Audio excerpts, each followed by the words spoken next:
নমস্কাৰ বন্ধুসকল, মই হিমাংশু চৌহৰীয়া। আজি আপোনালোকক দেখাই দিম কেনেকৈ এড চোৱা হয়, ছ'চিয়েল এপছত কেনেকৈ এড চোৱা হয়। এইটো মোৰ ডাছবৰ্ড। ইয়াত লিখা আছে ওপৰত Himanshu Chauhariya. Try your luck, get your result, complete your task. মই অলৰেডি টেগকেইটা কমপ্লিট কৰিছোঁ। Refer link send on WhatsApp. আপুনি যদি আপোনাৰ টিমটো বঢ়াব বিচাৰে তেনেহ'লে হোৱাটছআপত বা ফেচবুকত শ্বেয়াৰ কৰিব পাৰে আপোনাৰ লিংকটো। তাৰপিছত ইয়াত আছে কাৰেঞ্চি,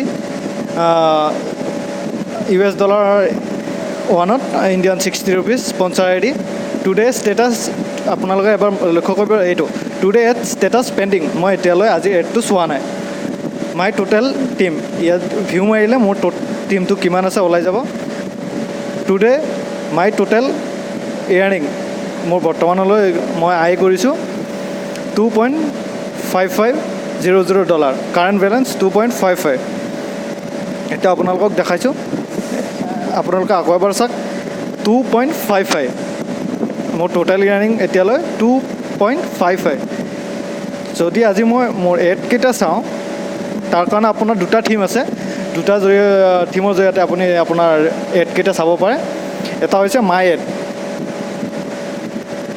মাই এডত যোৱাৰ লগে লগে আপোনাক এনেকুৱা 20টা এড দিয়া যাব। এই 20টা এড আপুনি চাব লাগিব। ইয়াৰ পৰা নহ'লে ইয়াত গৈ চাব পাৰে, নহ'লে ইয়াত ডাছবৰ্ড যাওক। ডাছবৰ্ড যোৱাৰ পিছত টুডে এড ষ্টেটাছ পেণ্ডিং, মোৰ ইনফৰমেশ্যনত যাওক। মোৰ ইনফৰমেশ্যনত গ'লেও আপুনি প্ৰতিদিনৰ এডকেইটা চাব পাৰে। প্ৰতিদিনে আপোনাক 20টাকৈ এড দিব, এডভাৰটাইজ দিব। সেইকেইটা এডভাৰটাইজ চাব লাগিব। আপুনি ভাবিব পাৰে এটা কোম্পানীয়ে এনেকৈ বাৰু এড চোৱাৰ কাৰণে কিয় পইচা দিয়ে। তাৰ কাৰণে মই আপোনালোকক জনাই দি আছোঁ। তাৰ কাৰণে কি হেৰি আছে, কি নিয়মত তেওঁলোকে আমাক পইচা দিয়ে। আপুনি তলৰ ফালে চাওক। 1 2 3 4 5 6 7 8 9 10 11 12 13 14 15 এওঁলোকে 15টা কোম্পানীৰ এড ডাইৰেক্ট কোম্পানীৰ ৱালত এড কৰি ৰাখিছে। যিকেইটা চালে বা ইয়াত এড কৰাৰ কাৰণে কোম্পানীয়ে এওঁলোকক ডাইৰেক্ট পইচা দিয়ে। এওঁলোকৰ ৱালত এড কৰাৰ কাৰণে কোম্পানীয়ে স্পনচাৰ হিচাপে এওঁলোকক ডাইৰেক্ট পইচা দিয়ে, আৰু যাৰ পৰা তেওঁলোকৰ এড চোৱাৰ কাৰণে আমাক পইচা দিয়ে। ঠিক আছে, মই আজি যাওঁ টুডে এড ষ্টেটাছ পেণ্ডিং, মোৰ ইনফৰমেশ্যন যাওঁ। আপুনি ইয়াত গৈ জাষ্ট ভিউ বুলি লিখাত ক্লিক কৰি দিব।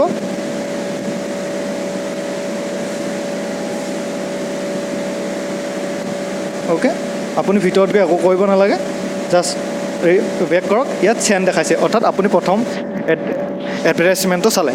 দ্বিতীয়টো যাওক, জাষ্ট ক্লিক কৰক।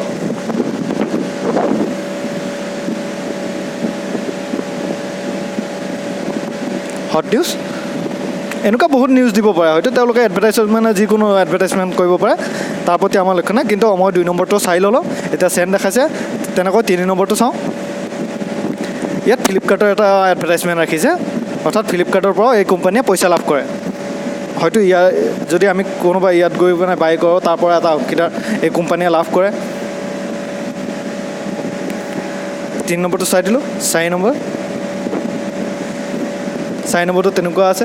যদি আমি ভুলত কমেও ইয়াৰ কোনোবা এটা একাউণ্ট অ'পেন কৰোঁ বা আমাৰ কিবা এটা ভাল লাগিলে তাক বাই কৰোঁ বা ভিডিঅ' এটা আমি সম্পূৰ্ণৰূপে চাওঁ, তাৰে অংশীদাৰ হিচাপে কোম্পানীয়ে কিছু পইচা লাভ কৰে। ছ'চিয়েল এড ৱৰ্ল্ডে এই কোম্পানীৰ পৰা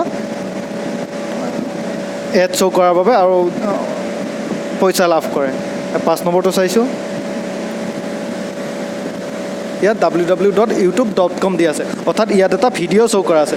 যদি আমি ভিডিঅ'টো চাওঁ, যদি আমাৰ ভাল লাগিছে ভিডিঅ'টো, আমি তাক ছাবস্ক্ৰাইব কৰোঁ বা আমি সেই ভিডিঅ'টোৰ লগত বেছি সময় স্পেণ্ড কৰোঁ, তাৰ পৰা কিছু অংশ কোম্পানীয়ে লাভ কৰিব, যাৰ পৰা আমাক কিছু অংশ দিব।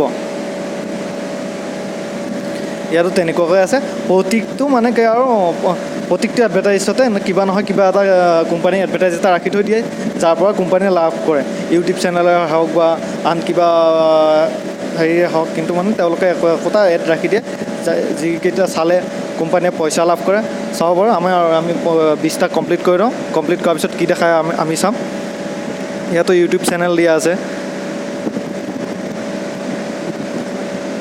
10 নম্বৰলৈ কমপ্লিট কৰিলোঁ আমি চাব পাৰোঁ নাচাব পাৰোঁ সেইটো আমাৰ কথা মানে কি আৰু আমি ভিডিঅ'টো যদি আমাৰ ভাল লাগে বোলে ঠিক আছে বোলে 2 মিনিট বা 3 মিনিট ভিডিঅ'টো চাওঁ আমাৰ ভাল লগা ভিডিঅ' এটা আছে ভাল লগা ছং এটা আছে চাব পাৰে তাত কোনো হেৰি নাই মানে কি আৰু তেনেকুৱা এইটো আছে মোবাইল ৱেবছাইট ডেভেলপমেণ্ট হোৱাটছএপ কেনেকৈ ডেভেলপ কৰে যদি তাৰ বিষয়ে আপুনি ইয়াত জানিব বিচাৰে বা ইয়াত লিংক কিছুমান দিয়া আছে ইয়াৰ পৰা যদি আপুনি একাউণ্ট অ'পেন কৰে কিবা কিবি কৰে ইয়াৰ পৰা বহুত কিবা কিবি কৰিব পাৰিব আপুনি ইয়াত কৈ পিছত অনলাইন ৰিচাৰ্জ ইয়াত আছে B2 ৰিচাৰ্চ নেট এইটো একচুৱেলি ছ'চিয়েল ৱৰ্ল্ডৰ ব্যক্তিগত এপ হয় B2 ৰিচাৰ্চ কাৰণ এইটো B2 ৰিচাৰ্চ আপোনাৰ ডেছবৰ্ডৰ তলতো আপুনি দেখা পাব এইটো কোম্পানীয়ে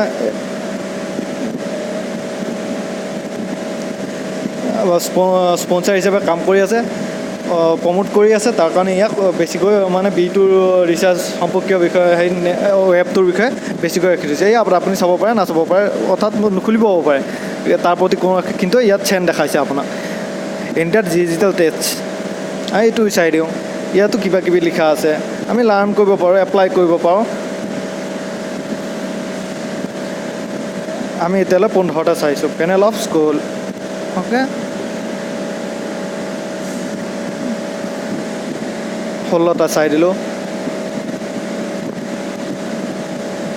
ছ'চিয়েল এড হ'ল ইয়াতো এডভাৰটাইজমেণ্ট কিছুমান ৰাখি থৈ দিছে যাৰ পৰা বাই কৰিলে কোম্পানীয়ে কিছু টকা লাভ কৰে তাৰে কিছু অংশ আমাকো দিয়ে আমি এডভাৰটাইজটো ভিউ কৰাৰ কাৰণে আমি চোৱাৰ কাৰণে ইয়াতে এনেকুৱা এডভাৰটাইজ কিছুমান ৰাখি থৈ দিয়ে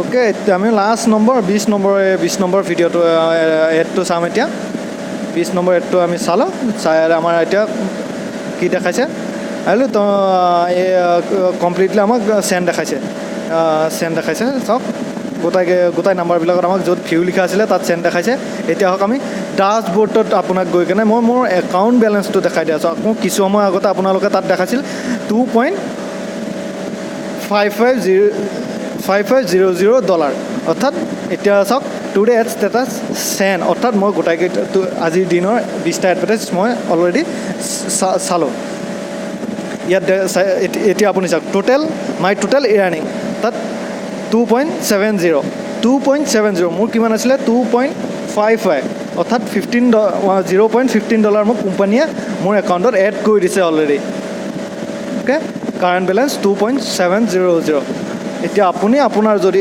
টিমটো পঢ়াব খোজে তাৰ কাৰণে আপুনি লিংকটো শ্বেয়াৰ কৰিব পাৰে তাৰপিছত আপুনি লিংকটো আপোনাৰ টিমৰ ষ্টেটাছ চাবৰ কাৰণে ইয়াত মাৰিব পাৰে মাই টিম অ'কে ইয়াত ফাৰ্ষ্ট লেভেল বুলি দিয়া আছে ফাৰ্ষ্ট লেভেল প্লাছত ক্লিক কৰক অলৰেডি মোৰ ইয়াত 18জন মানুহে জইন কৰিছে ফাৰ্ষ্ট লেভেলত জইন কৰাৰ পিছত ইয়াত লিখা আছে ইয়াত নামবিলাক লিখা আছে ৰক্তিম প্ৰতিম গগৈ স্পনচাৰ হিমাংশু চহৰীয়া পেণ্ডিং নট এক্টিভ অ'কে তাত লিখা আছে যাবা শইকীয়া এইটো মোৰ স্পনচাৰ আই ডি হয় 36382930 মোৰ স্পনচাৰ আই ডি হয় আপোনালোকে যদি ছ'চিয়েল এড ৱৰ্ল্ডত কাম কৰিব বিচাৰে তেনেহ'লে এইটো আই ডি স্পনচাৰ আই ডি ওপৰত লিখি পিছৰ ফৰ্মখন ফিল আপ কৰিব পাৰে পিছৰখিনি তাৰ কাৰণে আপোনাৰ তাৰপিছত আপোনাৰ মেম্বাৰকেইজনে চালেনে নাই অৰ্থাৎ ইয়াত চেণ্ড বুলি দেখাইছে ইয়াৰ প্ৰথম মেম্বাৰটো আজি জইন কৰিছে সম্ভৱ ৰক্তিম প্ৰতিম গগৈ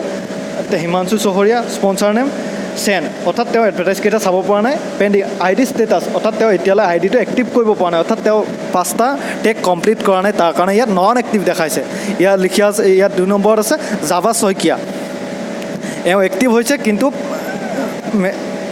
টুডে এডভাৰটাইজ চোৱা নাই তাৰ কাৰণে পেণ্ডিং দেখাইছে যিকেইজনে চাইছে চেণ্ড দেখাইছে দ্বিতীয় লেভেলত আছে যিকেইজনে মোৰ তলত জইন কৰাইছে অৰ্থাৎ মোৰ ৰিফাৰেঞ্চৰ তলত থকা যিকেইজনে জইন কৰাইছে এতিয়া তেওঁলোক ছেকেণ্ড লেভেলত আহিব অৰ্থাৎ মই ফাৰ্ষ্ট লেভেলত থাকিলোঁ মোৰ মই স্পনচাৰ আইডিত থাকিলোঁ, মোৰ তলত ফাৰ্ষ্ট লেভেল আছে। ফাৰ্ষ্ট লেভেলৰ তলত যিখিনি জইন কৰিছে তেওঁলোক মোৰ ছেকেণ্ড লেভেলত আহিব, অৰ্থাৎ তেওঁলোকৰ ফাৰ্ষ্ট লেভেলত আহিব কিন্তু মোৰ ছেকেণ্ড লেভেলত আহিব। এয়া চাওক স্পনচাৰ আইডি, এই স্পনচাৰ আইডি এইটো ধৰিত্ৰী বৰ্মনে স্পন্স কৰিছে। তেওঁলোকৰ তাৰ কাৰণে যিজনে চাইছে তাৰ কাৰণে চেণ্ড দেখাইছে। মোৰ তলৰ ধৰিত্ৰী বৰ্মন, মঞ্জিল হক, জানমণি বৰা, হিৰণময় বৰা, এওঁলোকে নিজে স্পনচাৰ আইডি লৈ কেনে তেওঁলোকক এক্টিভ কৰাইছে।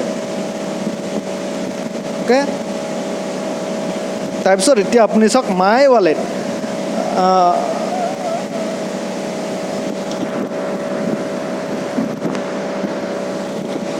মাই ই ৱালেট, মই এতিয়া আপোনালোকৰ মাই ই ৱালেটৰ বিষয়ত কৈ আছোঁ।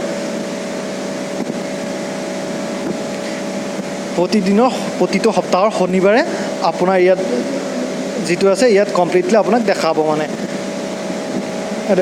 কমপ্লিট টোটেলটো ইয়াত দেখাই দিব, মানে আপুনি কিমান তাৰিখত কিমান টকা ইনকাম কৰিলে ইয়াত দেখাব। প্ৰথম অ'পেনিং ডেট মোৰ এই মাহৰ 7 তাৰিখে জইন কৰিছিলোঁ। প্ৰথম নিউ একাউণ্ট অ'পেন ডেট মোক তেতিয়া দিছিলে $0.5, অৰ্থাৎ ইণ্ডিয়ান কাৰেঞ্চি 30 ৰুপিজ। তাৰপিছত মই যোৱা শনিবাৰলৈ শনিবাৰে মাৰ্কেট ক্ল'জ থাকে, শুক্ৰবাৰে ডিটেইলছ আহি যায়। তাৰ কাৰণে শুক্ৰবাৰৰ ডিটেইলছ হৈছে, দেওবাৰে ডিটেইলছটো আহি যায়। তাৰ কাৰণে ইয়াত ফাৰ্ষ্ট লেভেল এচিভমেণ্ট $1 টোটেল দেখাইছে 1.86, কিন্তু ইয়াত 50 আছে, ইয়াত 1 আছে। আপোনাৰ কেনেকৈ $86 হ'লগৈ? সেই $86টো আপোনাক ক'ৰ পৰা আহিলে? বাকী $86 যে হৈ গ'ল, আপোনাৰ $36 ক'ৰ পৰা আহিলে? $0.36 সেইটো আহিছে আপুনি যে প্ৰথম 10জনক আপোনাৰ ফাৰ্ষ্ট লেভেলত জইন কৰিলে, সেই জইন কৰাৰ নামত আপোনাক $36 কোম্পানীৰ পৰা লাভ কৰিছে। $0.36 ছ'চিয়েল এড ৱৰ্ল্ডে আপোনাৰ একাউণ্টত জমা কৰি দিছে। ঠিক আছে,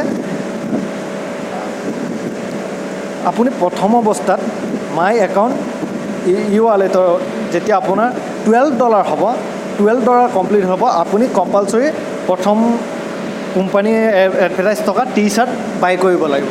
আপুনি যিমান ডলাৰ মানে ইনকাম কৰিলেও প্ৰথম আপুনি বেংকত ল'ব নোৱাৰে। প্ৰথমটো আপুনি ই ৱালেটত ল'ব, ই ৱালেটৰ জৰিয়তে আপুনি টি-চাৰ্ট বাই কৰিব লাগিব, যিকেইটা টি-চাৰ্টৰ কোম্পানীৰ এডভাৰটাইজমেণ্ট থাকিব, অৰ্থাৎ ছ'চিয়েল এড ৱৰ্ল্ডৰ এডভাৰটাইজমেণ্ট থাকিব, নেম প্লেট থাকিব, তেনেকুৱা কিবা থাকিব, আৰু সেইটো বাই কৰিব লাগিব। আপুনি তাৰপিছত যেতিয়া আপোনাৰ $50 হ'ব, $50 ওপৰত গ'লে আপুনি বেংকত ল'ব পাৰিব। তাৰ তলত থাকিলে আপুনি $10, $20, $30 কাৰণে সেইটো আপুনি ল'ব পাৰিব আপোনাৰ B2 ৰিচাৰ্জত। B2 ৰিচাৰ্জ আপুনি ভাবিছে B2 ৰিচাৰ্জ আকৌ ইয়াত ক'ৰ পৰা আহিল? B2 ৰিচাৰ্জ একচুৱেলি কোম্পানীয়ে এই কোম্পানীটোৰ নিজস্ব এপ হয়। তাৰ কাৰণে তেওঁলোকে এই এপটোক নিজৰ লগত এড কৰি ৰাখিছে B2 ৱালেট। আপুনি B2 ৱালেটত আপোনাৰ পে'মেণ্টটো ল'ব পাৰে। অ'কে, এতিয়ালৈ মোৰ ইমান হেৰি হোৱা নাই, পইচা হোৱা নাই যিটো মই ৱালেটত ল'ব পাৰোঁ। এই ৱালেটত লোৱাৰ পিছত আপুনি সেই এমাউণ্টটো